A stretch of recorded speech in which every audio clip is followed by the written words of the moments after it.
Mr. Smith, are you originally from Wisconsin? Yes, yes, I was born, raised in Milwaukee. This has been my only home. I was in Greenfield, Wisconsin, went to grade school at St. Mary's Grade School in Hales Corners. Um, Went to high school at Marquette University High School, which is the university preparatory school, and then decided to go to Marquette University. So I'm born and raised and trained right here in Milwaukee. So you graduated in '73 with a degree in engineering. Correct. And then you graduated in '82 with a graduate's degree. So which did you get for your graduate degree? Environmental engineering. I was at the time designing wastewater treatment plants. That was the result of some nationwide legislation that PL 92-500, and there was a move in the United States to upgrade our wastewater treatment plants throughout the country.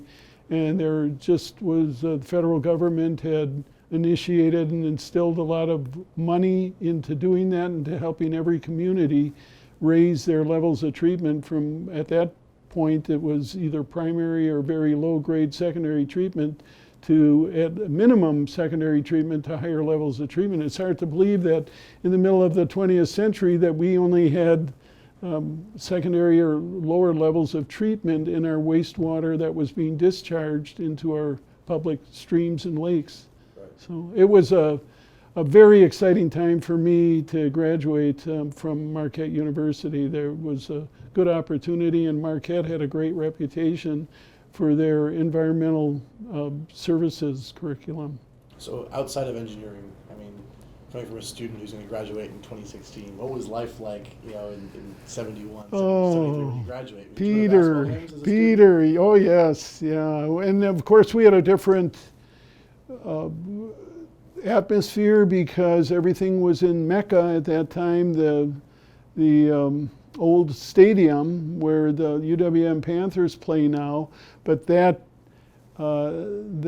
stadium only sat 6,000 or 7,000 people, and Al McGuire was the coach at the time, and we would pack the place consistently. It was hard for students even to get seats at that point in time, but those games, you would think maybe the building was going to break down or cave down. Those games were so exciting, and Al McGuire was one of a kind. He was as much of a showman as he was a coach.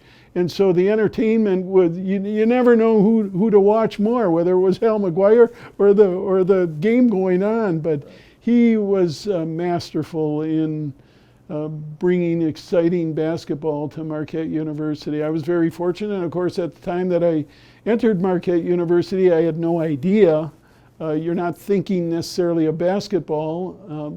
You're thinking of academics and the university and the adjustment from high school to college, but then you get this extra bonus of seeing the excitement and the energy surrounding Marquette University basketball. And I started attending games, I think, when I was a sophomore, and have been going have had season tickets ever since. This is my 46th year in going to Marquette University basketball games and watching the team throughout those years. It's been a very, very exciting trip for me.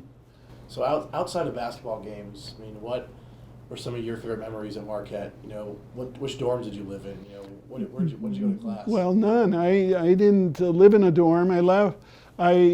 Because I had limited resources and because I was from Milwaukee, I was commuting. I lived in Greenfield and commuted for the most part until about my junior year, and then I moved into a house on 27th Street with about 7 other people, and that lasted for a limited period of time because it was just too many parties and not enough emphasis on academics. So as you grow up, you have to adjust to life, and it was exciting because at the first time in your life, you feel independent, and all of the things, the decisions you make are your own, and there are consequences with bad decisions, and that's all part of growing up. But the nice thing about Marquette University is they realize this, and they take an interest in every student. You don't see that in a lot of universities. So Marquette University was a perfect fit for me.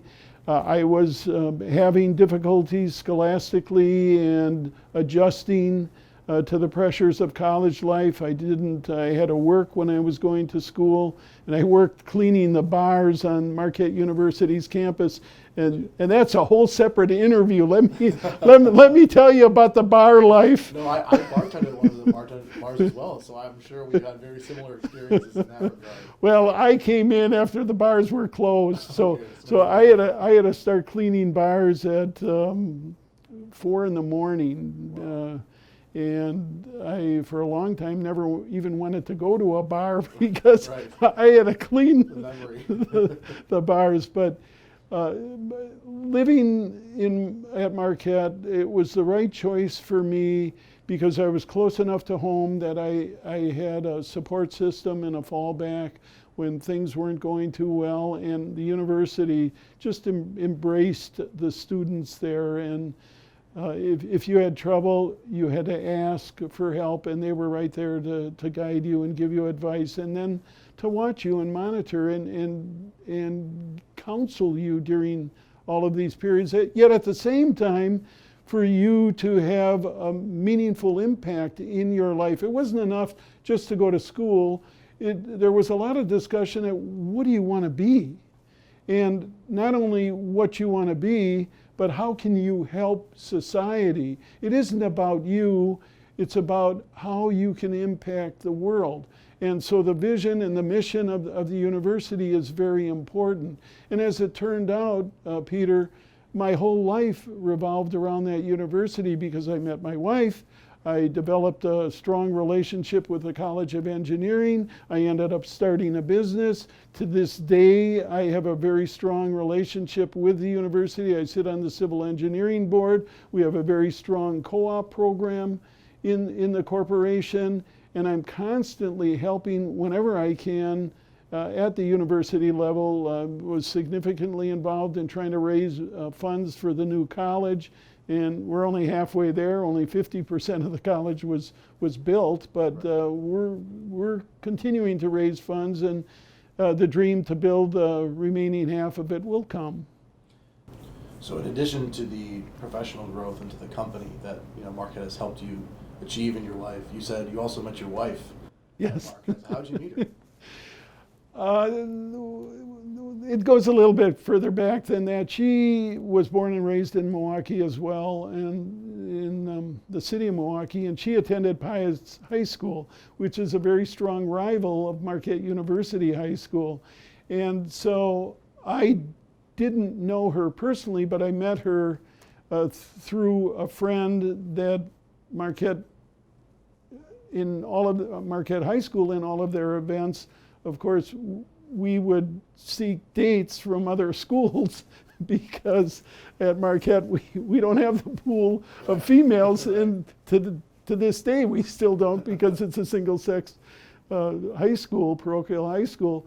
And so I knew of her, but I didn't start dating her until college, and ran into her at the university, and she and I both liked basketball, and we wanted to go to South Bend, Indiana to watch Marquette play against Notre Dame back in the early 70s, late 60s. And I told my friend that I wanted to date this woman, and so he knew she wanted to go to the game, and he told her that I had tickets. And so he was using that to get her to go out with me, and I never had tickets. So every time I didn't go, and she would be looking for me, and every time she'd be looking for me, I would see her coming, and I'd run away because I didn't have the tickets. So as it turns out, I think she did go.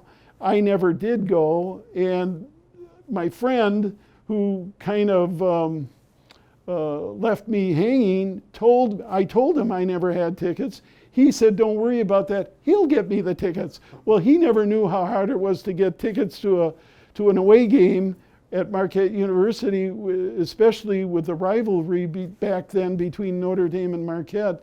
So I never went. He never went. She ended up going by dressing up in a pom uniform, a Marquette University pom squad uniform, and she got in.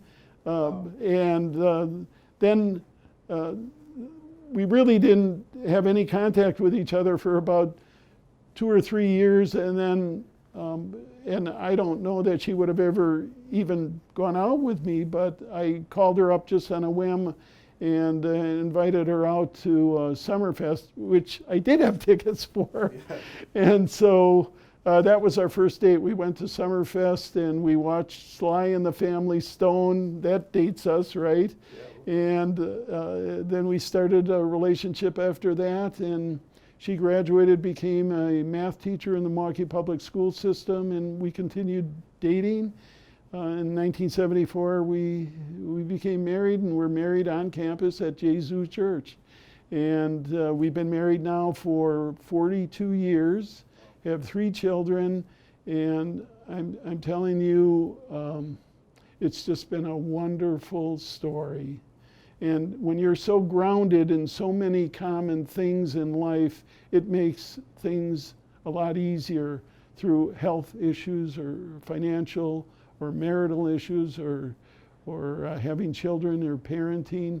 And you don't realize that when you're younger, but again, it's the principles and the philosophies and the mission of Marquette University that we both shared that brought us together and helped us into what we are today. Well, congratulations, 42 years. Yeah. Actually, your basketball season tickets have lasted longer than, or have been going on longer than your marriage. Right. Funny. So let's move more to present. You know, Rick Smith, as you are today, you were known as the jump around guy, right? So yes. How did that start? And when was the first time you heard that? Why, the first time you heard the song, why did you do what you did? Well, it's humorous to a certain extent, and of course at the time no one had any idea or even would fathom that this would happen. And it happened in 2007 in February, almost 9 years ago today. It was at a Villanova Marquette University game at the Bradley Center.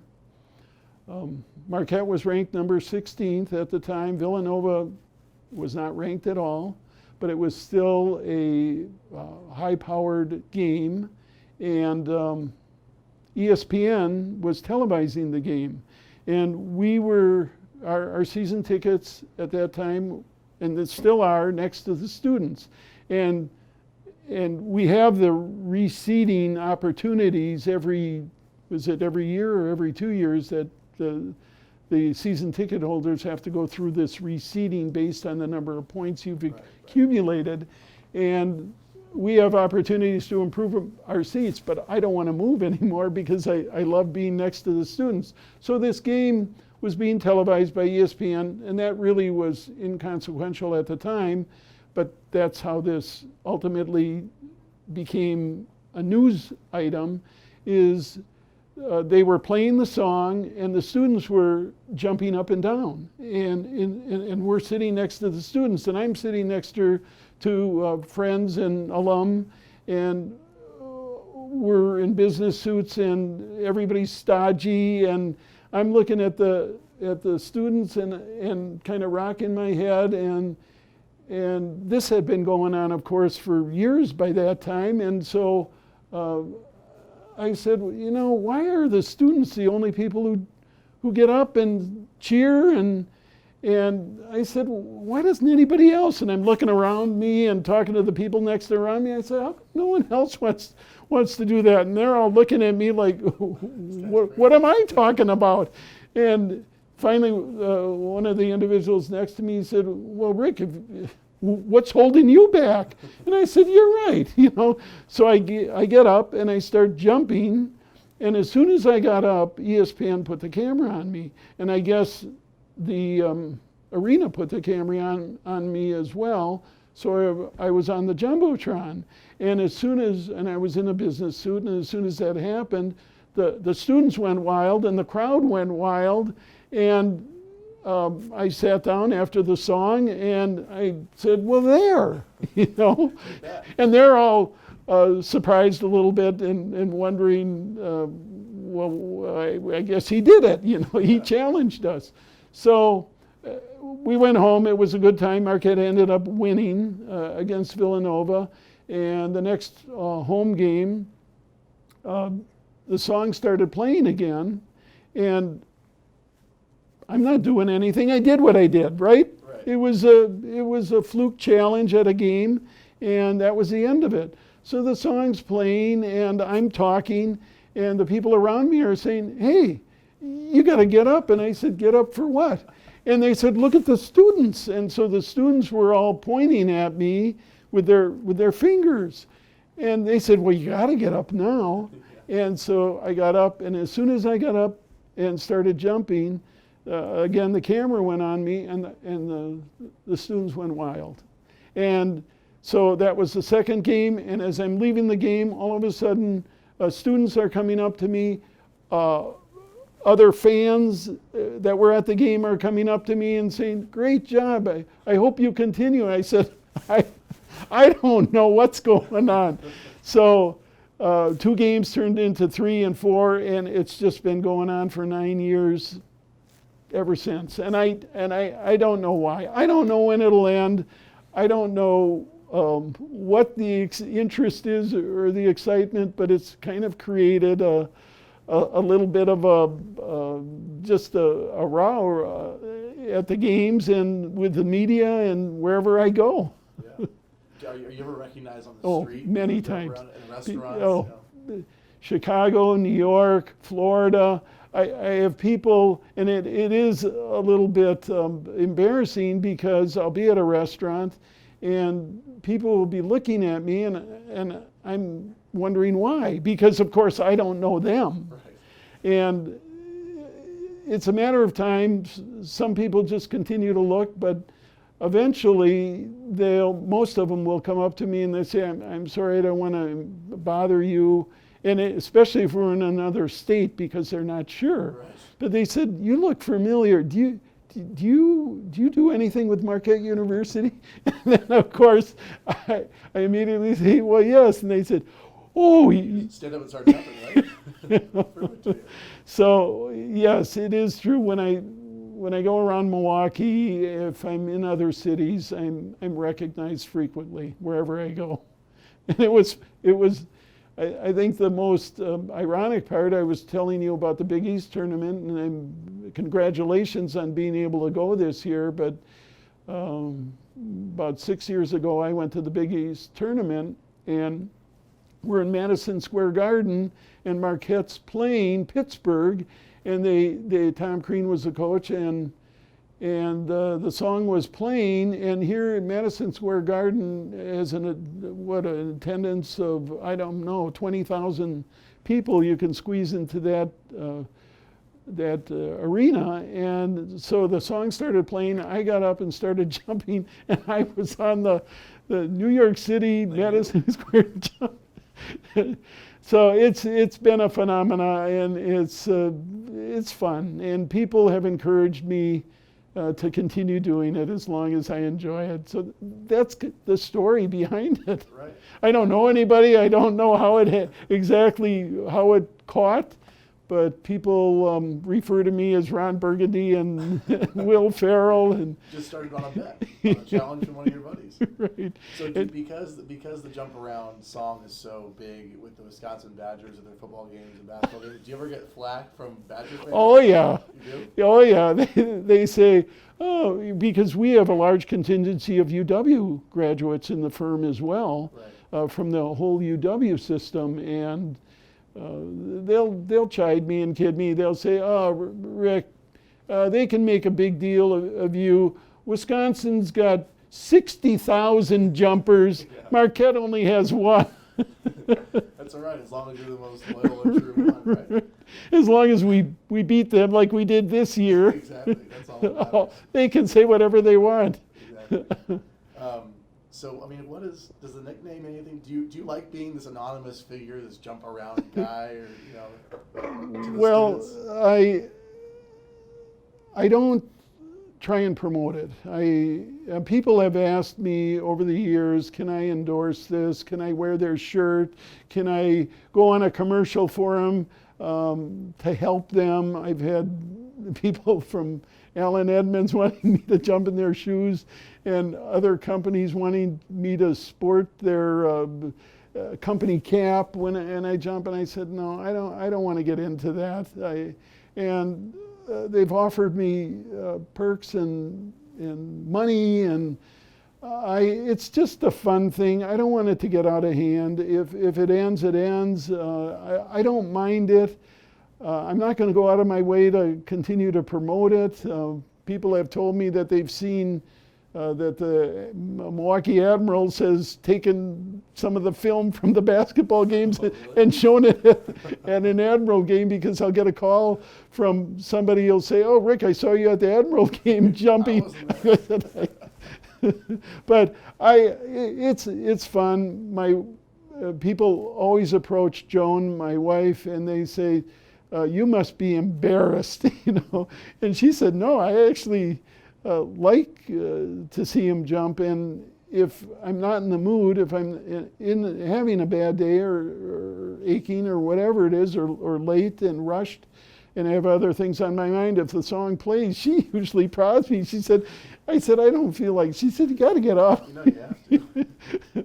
So it's fine. The only time it gets to be overwhelming and exhausting, and hopefully this won't trigger that, but is when they play that song during a TV timeout. The long one. That is 4 minutes. That's a lot of jumping. Do you have like a pregame meal? Do you make sure you have a few beers before the song comes No, on? I don't drink. I mean, I do drink, but I don't drink while I'm jumping. Right. No, I don't want to fall over. It's cute. Kids come and they want to jump with me, and parents are holding their kid next to me, and it's all in good fun.